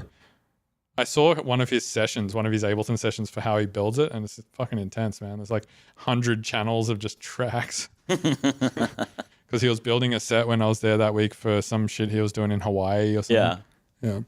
And he's just not touring anymore, right? Or like So he's dropping the numbers way down. Yeah, I think he just wants to do a lot less because he grinded real hard. Yeah. Even this year, he's done more shows than I have. Like, and even this is a year where he's decided he didn't want to do shows. This is a low dose. Yeah, this year. is a low year for him, and he's still done like 60 shows or something. Yeah. Because he was on tour with Excision at the start of the year. Got it. So he did, I think, like 50 dates with him. Yeah. And then I want to say he did like a bunch of festivals too. I think he did E-Forest. Okay. And then I think he did probably a bunch of other shit that I'm not thinking of. And then he did that Summit Music Hall play in Denver that I did with him. Right. And then I think he's just doing like small sort of things. And he's definitely trying to taper off at this point, I think. Right. And he wants to get more into like teaching and other That's great. Yeah. Yeah. It's pretty cool. Yeah, when I went to Salt Lake last week, actually, I went and did a talk at like this school that I think he wants to teach at. Okay. It's called like, the acronym is SLDP. Right. But I don't know what that means. I think it's Salt Lake Digital Production or something. Okay. Yeah, I mean, that seems to be a lane, and you've obviously paved that lane before your touring lane was teaching and you know, dispensing your knowledge, which I guess brings us full circle. Like, you really did like come up as a teacher as your music was catching on. Do you think that gives you more perspective in terms of like the longevity part of your career, because you weren't just going from your basement to the shows? Like, yeah, in some way, yeah. But also I think like that bred a problem for me in that like a lot of my fan base was and still is producers, and producers generally don't like to go to shows as much as just like, you know, people who are working a 9-to-5 job 5 days a week and then they need a release, you know? Yeah. So they're like, I'm going to go fucking party my ass off now. Producers are kind of in their room just grinding away at shit, and they just want to do creative stuff. And in general, I don't think necessarily want to go out to shows as much as these other types of people who really, if you're trying to build a show career, you want those types of people to be your fans, right? The people who are like going to go to every fucking show. Right. Which I think was giving you, you know, some problems a couple years ago. You were wondering like, am I playing to the right crowds? Am I playing the right stuff for people? But I think you yourself have figured out a way to release music that is like IDM, very like cerebral, like driven by your desires to evolve your own music sound. And then you also have like, you know, your popcorn, like you're able to produce bangers and like find the thing that really hits the crowd at the right time and the right moment for where that music is. And I think finding that balance for you has changed your own outlook on your own shows and touring and all that. Oh yeah, totally. And I also think a part of it is just like me realizing that I can compartmentalize stuff a little differently and a bit more like clear for people to understand, which is something that I think was imperative to Tipper's success a few years ago too, where he like very clearly branded 2 different sets as like the down tempo sets and the up tempo sets. And then I think like I'm doing a sort of similar thing where I'm sort of doing these like Ableton talks, and I'm doing like YouTube tutorials, and then I'm doing Twitch streams, and then a podcast, and then also making bangers for sets. Right. And like I'm sort of just like compartmentalizing a bunch of things and trying to make it easy for people to understand that I do a bunch of different shit, rather than being like, I'm an IDM teacher, dubstep, whatever the fuck, and like if you come to see my show, you'll have no idea what you're gonna get, sort of thing. And I think that's what was like fucking me up a while ago, is that I didn't really understand my project myself. Yeah. So it was really hard for other people to understand it. Sure. All I understood, I think, about my project was that I'm into Ableton. Right. And I like to do Ableton things regardless of what that means. I think what's really helped is also the level of understanding amongst fans has risen dramatically. Like you've got people who would ordinarily just be fans and want to go to a show, like messaging you before the show, like what kind of sound system is there going to be at the club? Yeah, right. Like begging for their favorite Hennessy, Function One, whatever, PK. Oh, dude, speaking of which, bringing the Function Ones for the show with Chris was totally the move, man. Absolutely. It sounded so sick in there. Absolutely. And Canyon does an incredible job. Yeah. He knows the room so well. Canyon Walker with Subverted Entertainment, shouts to him. He knows that room really well. He is constantly getting more fucking Function One. He cannot stop. He's got an addiction. And so he's always getting the latest versions of their latest rigs and tuning the same rooms that he does over and over again to the point where he can really make a room sound incredible. And yeah, the fan base, the knowledge base of the fans has increased dramatically over the past couple of years as people get into more and more intricate stuff. And you can see that in the Slugwife community, where like people like trying to break down what each track is, and they're like, "Is this a Cursa tune? Is this broken? Oh, this is that new SEPA. I think this is the secret tipper that only they get." Right. And what's hilarious is they are assholes in that group and are like, "Oh yeah, this is the new secret tipper. Only we have it." And you know, like people are turning electronic music into jam bands, which is hilarious. Like, cool, oh, yeah. I got this particular song in this city. I got to go follow, my favorite DJ to Chicago or Miami to hopefully get this song or that song. And like, right, which is great. I mean, like you want that level of engagement from fans, Absolutely. really, because I mean, it's nice when you get that engagement of level from the artist perspective, because it makes you want to go back home and like make more bespoke shit for your sets, you know? Sure. And it's like when you're driven to like make the set better, then the sets get better, and then everyone's experience gets better, and the whole thing hopefully like snowballs and all that sort of shit. Is there a song that people ask you for more than anything else? Like people obviously beg Joshua for Space Jam and like, expect it or want it in a particular set. Actually, there is now. It's the Jade Cicada edit. Oh yeah. People, the Memphis Sunday Crunk. Yeah, juice, which is an edit that me and Kill Smith put together for our Kill Bill set like a long time ago. Yeah. And since then, I've been hit up by so many fucking people for that. Like a bunch of big artists too, with like 20, 30,000 Instagram followers, like DMing me being like, "Hey man, mind if I grab a copy of that?" And I'm like, me and Chris are both like, "No, like you can't do it." Yeah. And same with the Sofa Surfing remix as well that we did. I've seen people message you about that. Yeah, that's another one. Basically edits of big tunes. That would be like your double, essentially. Like, Yeah. this is a very personal thing to my sets. You have to see me live to get this particular Yeah, thing. exactly. Which I don't know if I'm going to get to them even tonight, because I've only have 45 minutes. Maybe I should just play all the edits. I mean, you're coming out of like Vector and Frequent Kyoto. They're after me. they're I after think it's the Digital Digital Ethos directly Ethos. before me. Is he heavy? It's pretty heavy. Okay. Maybe I should just But go. like earlier that night, people have just seen Detox, Jade Cicada, Tipper. And so, you have an opportunity to like palette cleanse, or you kind of have a lot of like room to play with, because like obviously everyone who's into them is going to be into your set no matter what you do. So you've got a lot of freedom to like, stuff in what you want to, especially at that time of night. Right. Yeah. So I guess to finish off, because we got to leave soon for this dinner. Yeah. Let's talk a little bit more about management stuff, because I know that people are going to want to. You don't want to talk more about bowling? Yeah. Sure. I feel like we went so far afield. Yeah. Well, that's good. That's what a podcast is for. Yeah. How long have we been doing this for? By the an hour and a half. That's pretty good. Okay. Yeah. So, who's your roster at the moment? I know you do me, and I know you do Zebler and Conti Experience. Yeah, I work with Desert Dwellers and Cali Scintilla.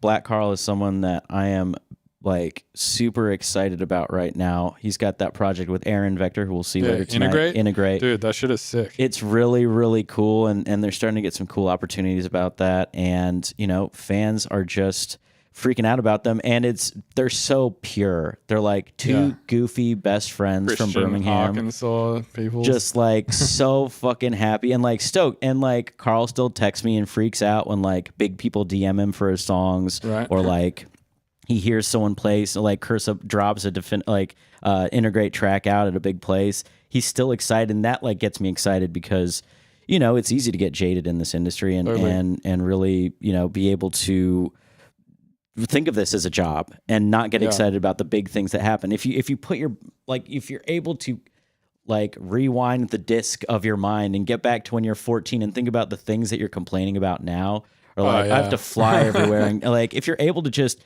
trick yourself into putting your 14-year-old perspective on things a little bit and be like, holy shit, I'm a musician, I'm touring all over the place, I'm doing this, it just gives you this burst of like excitement and energy, and that's what I get from Carl. Yeah, I feel like I got jaded and then have come back to not being jaded, which is good. It's definitely better to not be jaded. Yeah. You get a lot further if you're not. Sure. Okay, so you have that roster, and then like, what would you say? Let me mention one more guy. Someone I'm really, really, really excited about is Mercury, who's out of the Asheville area. I think he's back in Charlotte now.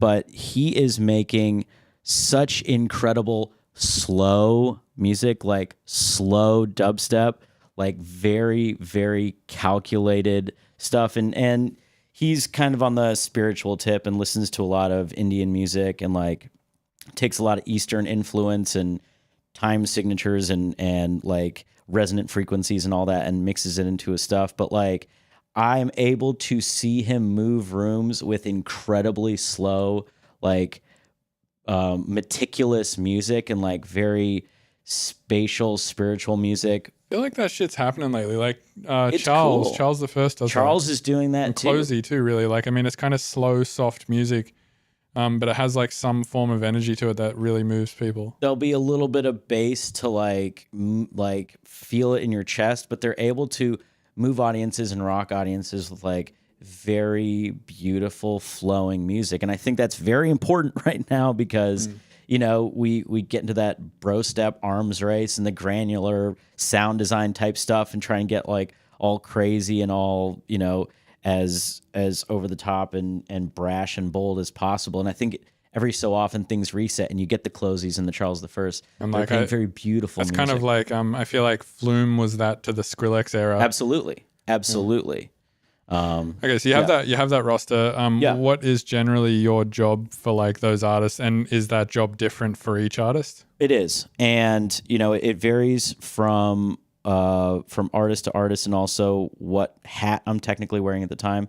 And right, because you know, for some artists you wear the agent hat as well as the manager hat. Exactly, and that can get complicated and a little tricky, and it just ends up in you doing a lot of stuff. But you know, especially at this size, I like working with developmental artists. When you start working with bigger artists, you're part of a team and you do a very specific role. But when you get to do everything for an artist, especially a young one, you get to introduce them into the seedy underbelly of the music business stuff. And for some people, they want to like know about it and are interested in it.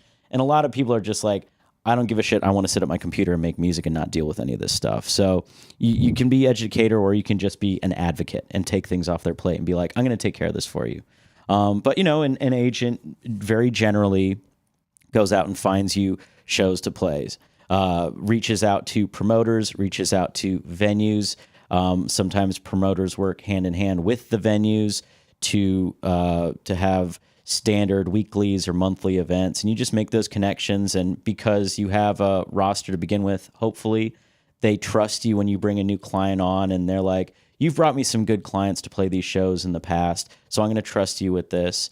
If you're new in the game, it really is all about networking and schmoozing and convincing other artists to bring yours on as support, to be able to tour with them, get experience in those markets. But, you know, eventually your goal is to turn your artist into a headliner. There's some acts who have been very successful just being support like throughout most of their career and are always someone who's going to be a support act. And that's fine if that's what you want to do. But, really at the end of the day, you're an artist and you want to share your vision. And so you want to curate a night and have the people opening up for you, be someone you like or be someone that's a good lead up to you or sonically complimentary to you. Right. Yeah. The cool thing about being a headliner, if you can sell the tickets, is that like you get the privilege of being able to pick who plays before you and really curate the whole night. Absolutely. From your end. And then you also get to curate the production and what that looks like and like how the night would build in terms of and production. Nobody can fuck with you because they want your show and you sell tickets. So you can get exactly the kind of lights you want, the exact kind of projection you want. You get to use your VJ and go, is that your set time is exactly how long you want it.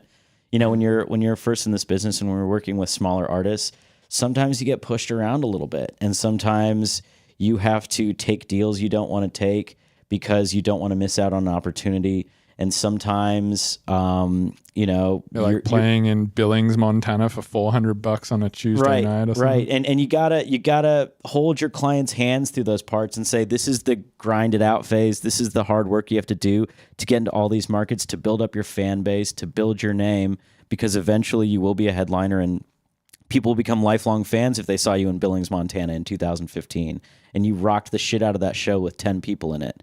Those are going to be your super fans. Those are going to be your acolytes. They're the apostles that will be telling 10 friends of theirs, and those 10 friends tell 10 more. And that's how you build in each market and start to sell more tickets. You come back again and again, and you pour your heart out. You don't get shitty over small fees or poor turnout because you don't know when your super fan is going to be in the crowd, and that super fan is going to turn on their entire community to you. Right. So, that's what you got to tell artists during the lean times. Mm-hmm. And, it's tough and a lot of people can't hack it. And even those who do struggle with money and mental health through a lot of it because it is tough and it's a game of attrition. You just got to outlast everyone else and build up your fan base. Yeah. I've always thought about it that way. It's kind of just like a staying game. Yeah. It's like if you can just stick around for long enough, maybe it'll happen. So what would your advice be if you like? I have a lot of people who always message me being like, "How do I get started with like playing shows? How do I get on like an agency? How do I get management? When do I need a management?" You're putting the cart before the horse. That's what I always think too. It's like, yeah, you should already be playing shows and you should already be almost fairly established with shows before you even think about an agent or manager. Absolutely. You need to be cranking out music that people are absolutely losing their shit over. And if you're just putting your music up on SoundCloud because you think it sounds good, if you really, really listen to it a bunch and think, am I at the level of the people that I am trying to emulate or the scene I want to be in? If you really think that your music's at that level, go for it. But if you're really starting out, don't put garbage up on SoundCloud and then try and push to get an agent off of that or get shows off of it. Make sure that you're putting your absolute best shit on SoundCloud because there's a billion people doing it. And if somebody hears one track of yours once and it's mediocre, they're going to remember that or they'll forget you completely. But, they might remember you as being mediocre even if your tracks are getting better. Like, make sure you're absolutely putting your best shit out there and people will find it and they will crawl over broken glass to get you to come play. That's what I always think too. It's kind of like if you're making shit that's good enough, people will fucking go so far out of their way to hear it. It's kind of like when Alon Moore came on the scene not that many years ago. His album or his production in general and his music in general is just so fucking good that everyone was like going out of their way to hear it. Even people like Kill the Noise and shit was like posting about it and stuff like that. Exactly. People will find it if you are really, really good. And so you're not going to be like, oh, I need to find an agent. You're going to be inundated with so many show requests that you're going to reach out to people, and agents, have a limited amount of time and they need some sort of momentum. Agents can't just get you shows. You have to have some natural momentum in order to be able to help them do their job. Mm-hmm. And so if you are absolutely inundated with shows, people will notice that. Agents are very good about seeing where the buzz is and who is kind of exciting all the other producers and artists and stuff. We are on SoundCloud as much as DJs are looking for the next big thing. Well, also, yeah, it's kind of like if you do have that buzz around you, it kind of makes the agent's job easier, but also it's like they look at you as like, a potential investment for their time, right? Because like if they invest, 10 hours a week into you or something like that, maybe in a few years that would, if you're getting, some solid set fees. Then, I'm in the gambling business. Right, that's pretty I much gamble what with it is. everything, Exactly, and so like a client could take some initial investment on our part, and the amount of money we're making on commissions is far exceeded by the amount of admin costs of actually going through and contracting and advancing and doing all that stuff. It's a gamble that this artist will pop, and if you are a good agent or a good manager, you are creating this loyalty between you and your client. And the worst thing in the world is building someone up and then they go off to a bigger agency or a bigger management firm. And it happens to the best agents and best managers. It's just the nature of the game. But developing that relationship with an artist really comes from there being something special about you. So if you are looking for an agent or looking for a manager, there better be something damn special about you. And if there's not yet, you can go harder. You can make better music. You can capture people's imagination, and they will come to you. The agents and the managers will come to you. Yeah, my answer to people who generally ask this question is pretty similar. I'm like, just put more effort in. Like at this point, you should just be like really enjoying the fact that you can be at home working on music constantly, and you should just like Absolutely. be hammering it. And because one of the side effects of getting really good at Ableton is spending less time on Ableton. Yep. And I think there was a tweet about this. Yeah. At one point, somebody was like, one of the side effects or one of the hidden features in Ableton when you get really good at it is waking up in airports hungover all the time. Yeah, exactly. Yeah, it's a great tweet. And it's absolutely true. And enjoy that time that you're able to be at home, stack those tracks, like get really good at DJing. The first time people see you, they should be blown away and want to tell everyone they know about you. Yeah. That's kind of where I fucked up too, is I started doing shows before I was good at DJing. And I really shouldn't have. I really should have like gotten better at DJing before I started playing out as much as I did. Because I did a fucking lot of shows in 2012, 2013, even 2014. Like I really don't think I got really good at DJing until like maybe really late 2017. And I was doing tons of shows up until then. I mean, we did that giant show with Hutch and stuff in 2016.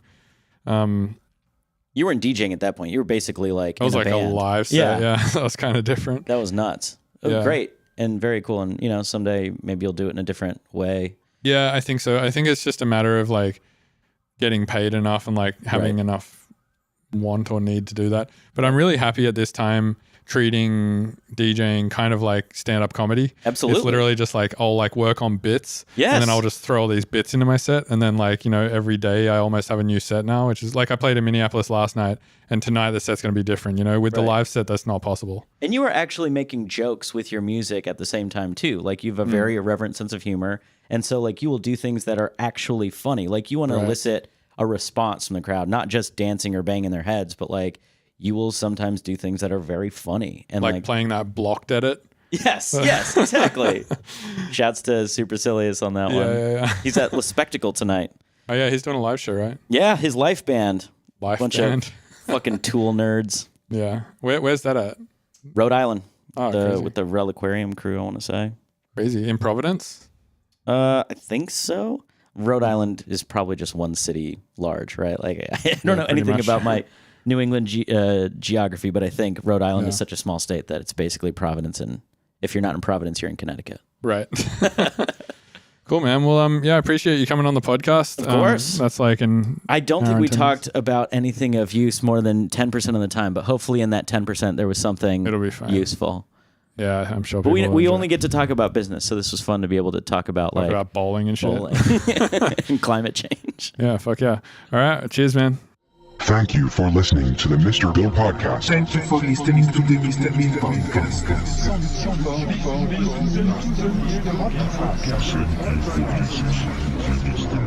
Podcast.